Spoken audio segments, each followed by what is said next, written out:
Chapter 3. The expression "shiver me timbers" comes from the Society of Pirates, who enjoy using interesting expressions almost as much as jumping aboard other people's ships and stealing their valuables. It is an expression of extreme amazement used in circumstances when one feels as if one's very bones or timbers are shivering. I have not used the expression since one rainy night when it was necessary to pose as a pirate experiencing amazement. But when Captain Widdershins told the Baudelaire orphans where the Queequeg was going and what it was searching for, there was a perfect opportunity to utter these words. "Shiver me timbers," Sonny cried. "Your timbers," the captain cried back. Are the Baudelaires practicing piracy? Aye, my heavens, if your parents knew that you were stealing the treasures of others. We're not pirates, Captain Widdershins, Violet said hastily. Sunny is just using an expression she learned from an old movie. She just means that we're surprised. Surprised? The captain paced up and down in front of them, his waterproof suit crinkling with every step. Do you think the Queequeg made its difficult way up the stricken stream just for my own personal amusement? Aye? Do you think I would risk such terrible danger simply because I had no other plans for the afternoon? Aye? Do you think it was a crazy coincidence that you ran into our periscope? Aye. Do you think this uniform makes me look fat? Aye. Do you think members of VFD would just sit and twiddle their thumbs while Count Olaf's treachery covers the land like crust covers the filling of a pie? Aye? You were looking for us? Klaus asked in amazement. He was tempted to cry, "Shiver me timbers," like his sister, but he did not want to alarm Captain Widdershins any further. For you, the captain cried. Aye, for the sugar bowl. Aye, for justice. Aye, and liberty. Aye, for an opportunity to make the world quiet. Aye, and safe. Aye, and we may only have until Thursday. Aye, we're in terrible danger. Aye, so get to work. Bamboozle, Sonny cried. My sister is confused, Violet said, and so are we, Captain Widdershins. If we could just stop for a moment and hear your story from the beginning. Stop for a moment, the captain repeated in astonishment. I've just explained our desperate circumstances, and you're asking me to hesitate? My dear girl, remember my personal philosophy. Aye, he or she who hesitates is lost. Now let's get moving. The children looked at one another in frustration. They did not want to get moving. It felt to the Baudelaire orphans that they had been moving almost constantly since that terrible day at the beach when their lives had been turned upside down. They had moved into Count Olaf's home and then into the homes of various guardians. They had moved away from a village intent on burning them at the stake, and they had moved into a hospital that had burst into flames around them. They had moved to the hinterlands in the trunk of Count Olaf's car, and they had moved away from the hinterlands in disguise. They had moved up the Mortmain Mountains, hoping to find one of their parents, and they had moved down the Mortmain Mountains, thinking they would never see their parents again. And now, in a tiny submarine in the stricken stream, they wanted to stop moving just for a little while and receive some answers to questions they had been asking themselves since all this moving began. Stepfather, Fiona said gently, why don't you start up the Queequeg's engines, and I'll show the Baudelaires where our spare uniforms are? I'm the captain announced. Aye, I'll give the orders around here. Then he shrugged and squinted up toward the ceiling. The Baudelaires noticed for the first time a ladder of rope running up the side of wall. It led up to a small shelf where the children could see a large wheel, probably for steering, and a few rusty levers and switches that were Byzantine in their design, a phrase which here means so complicated that perhaps even Violet Baudelaire would have trouble working them. I order myself to go up the ladder, the captain continued a bit sheepishly, and start the engines of the Queequeg. With one last aye, the captain began hoisting himself toward the ceiling, and the Baudelaires were left alone with Fiona and Phil. You must be overwhelmed, Baudelaires, Phil said. I remember my first day aboard the Queequeg. It made Lucky Smell's lumber mill seem calm and quiet. Phil, why don't you get the Baudelaires some soda while I find them some uniforms, Fiona said. Soda, Phil said with a nervous glance at the captain, who was already halfway up the ladder. We're supposed to save the soda for a special occasion. It is a special occasion, Fiona said. We're welcoming 3 more volunteers on board. What kind of soda do you prefer, Baudelaires? Anything but parsley, Violet said, referring to a beverage enjoyed by Esme Squalor. I'll bring you some lemon lime, Phil said. Sailors should always make sure there's plenty of citrus in their system. I'm so glad to see you, children. You know, I wouldn't be here if it weren't for you. I was so horrified after what happened in Paltryville that I couldn't stay at Lucky Smells, and since then, my life has been one big adventure. I'm sorry that your leg never healed, Klaus said, referring to Phil's limp. I didn't realize the accident with the stamping machine was so serious. That's not why I'm limping, Phil said. I was bitten by a shark last week. It was very painful, but I'm quite lucky. Most people never get an opportunity to get so close to such a deadly animal. The Baudelaires watched him as he limped back through the kitchen door, whistling a bouncy tune. Was Phil always optimistic when you knew him? Fiona asked. Always, Violet said, and her siblings nodded in agreement. We've never known anyone who could remain so cheerful, no matter what terrible things occurred. To tell you the truth, I sometimes find it a bit tiresome, Fiona said, adjusting her triangular glasses. Shall we find you some uniforms? The Baudelaires nodded and followed Fiona out of the main hall and back into the narrow corridor. I know you have a lot of questions, she said, so I'll try to tell you everything I know. My stepfather believes that he or she who hesitates is lost, but I have a more cautious personal philosophy. We'd be very grateful if you might tell us a few things, Klaus said. First, how do you know who we are? Why were you looking for us? How did you know how to find us? It's a lot of firsts, Fiona said with a smile. I think you Baudelaires are forgetting that your exploits haven't exactly been a secret. Nearly every day there's been a story about you in one of the most popular newspapers. The Daily Punctilio? Violet asked. I hope that you haven't been believing the dreadful lies they've been printing about us. Of course not, Fiona said, but even the most ridiculous of stories can contain a grain of truth. The Daily Punctilio said that you'd murdered a man in the village of Foul Devotees and then set fires at Heimlich Hospital and Caligari Carnival. We knew, of course, that you hadn't committed these crimes, but we could tell that you had been there.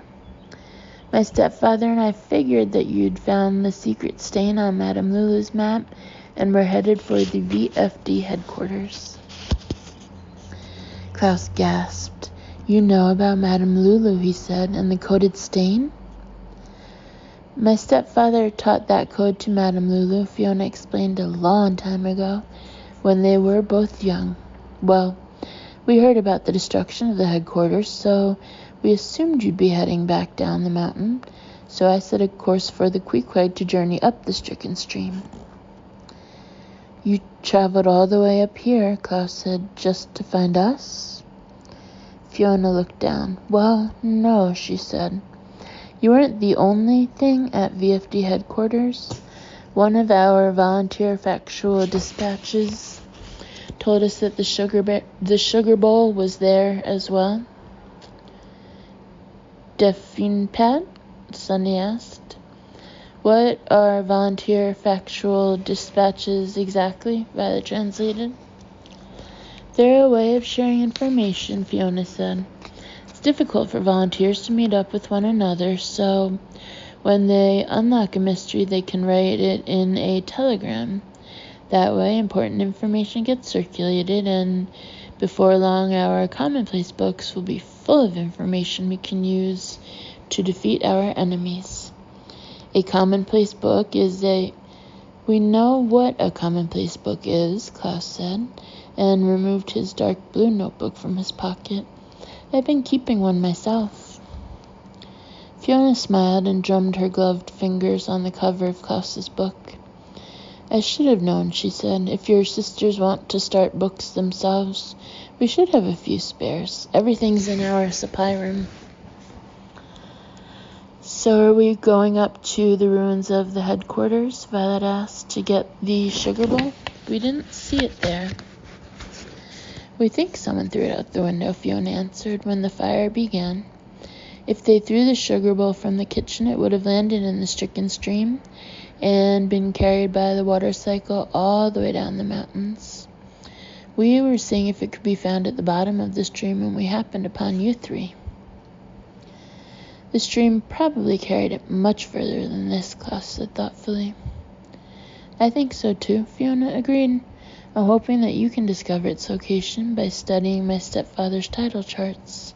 I can't make head or tail of them. I'll show you how to read them, Klaus said. It's not difficult. That's what frightens me, Fiona said. If those charts aren't difficult to read, then Count Olaf might have a chance of finding the sugar bowl before we do. My stepfather says that if the sugar bowl falls into his hands, then all of the efforts of all of the volunteers will be for naught. The Bowdlers nodded, and the four children made their way down the corridor in silence. The phrase for naught is simply a fancy way of saying for nothing, and it doesn't matter which phrase you use, for they are both equally difficult to admit. Later this afternoon, for instance, I will enter a large room full of sand, and if I do not find the test tube I am looking for, it will be difficult to admit that I have sifted through all that sand for nothing.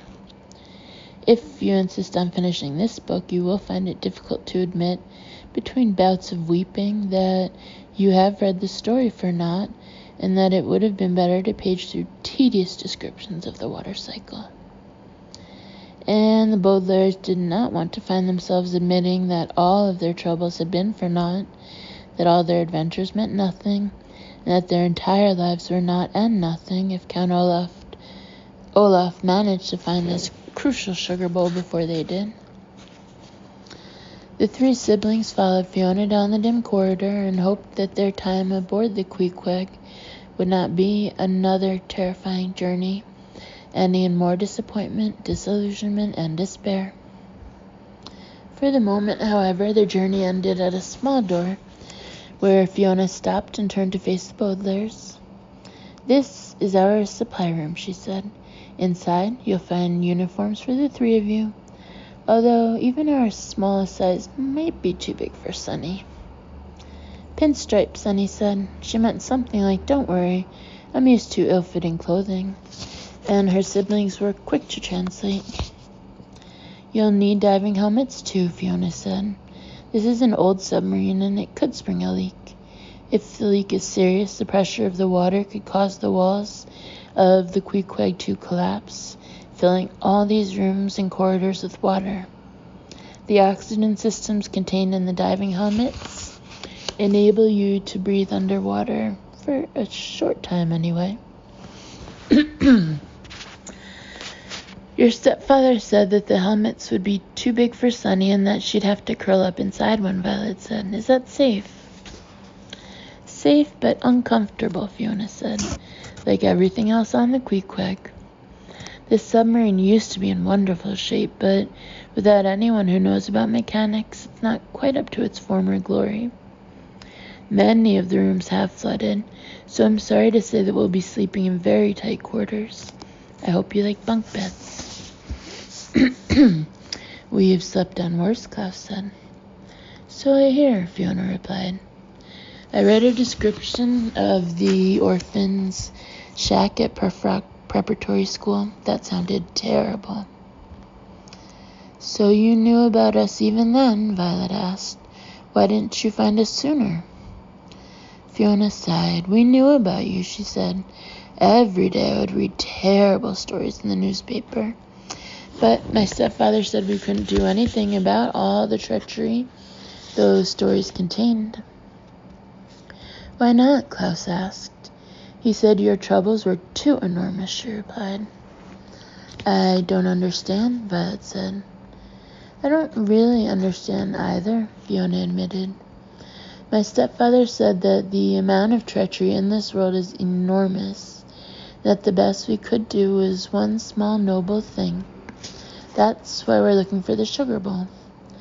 You'd think that accomplishing such a small task would be easy, but we've been looking for ages and still haven't found it. But what's so important about the sugar bowl? Klaus asked. Fiona sighed again and blinked several times behind her triangular glasses. She looked so sad that the middle bowler almost wished she hadn't asked. I don't know, she said. He won't tell me. Why no? Sonny asked. He said it was better I didn't know, Fiona said. I guess that's enormous too, an enormous secret. He said people had been destroyed for knowing such enormous secrets, and that he didn't want me in that sort of danger. But you're already in danger, Klaus said. We're all in danger. We're on board an unstable submarine, trying to find a tiny important object before a nefarious villain gets his hands on it. Fiona turned the handle of the door, which opened with a long, loud creak that made the bowlers shiver. The room was very small and very dim, lit only by one small green light, and for a moment it looked like the room was full of people staring silently at the children in the corridor. But then the siblings saw it was just a row of uniforms hanging limply from hooks along the wall. I guess there are worse dangers, Fiona said quietly. I guess there are dangers we simply can't imagine. The bowlers looked at their companion, and then at the eerie row of empty uniforms. On a shelf above the waterproof suits was a row of large diving helmets, round spheres of metal with small circular windows in the middle, so the children would be able to see out when they put them on. In the dim green light, the helmets looked a bit like eyes, glaring at the bowlers from the supply room, just as the eyes on Count Olaf's ankle had glared at them so many times before. Although they still weren't pirates, the siblings were tempted to say, "Shiver me timbers," once again, as they stepped inside the small cramped room and felt themselves shiver down to their bones. They did not like to think about the Queequeg springing a leak or collapsing, or to imagine themselves frantically attaching the diving helmets to their heads, or, in Sunny's case, frantically stuffing her inside. They did not like to think about where Count Olaf might be, or imagine what would happen if he found the sugar bowl before they did. But most of all, the Baudelaire orphans did not like to think about the dangers Fiona had mentioned, dangers worse than the ones they faced, or dangers they simply couldn't imagine.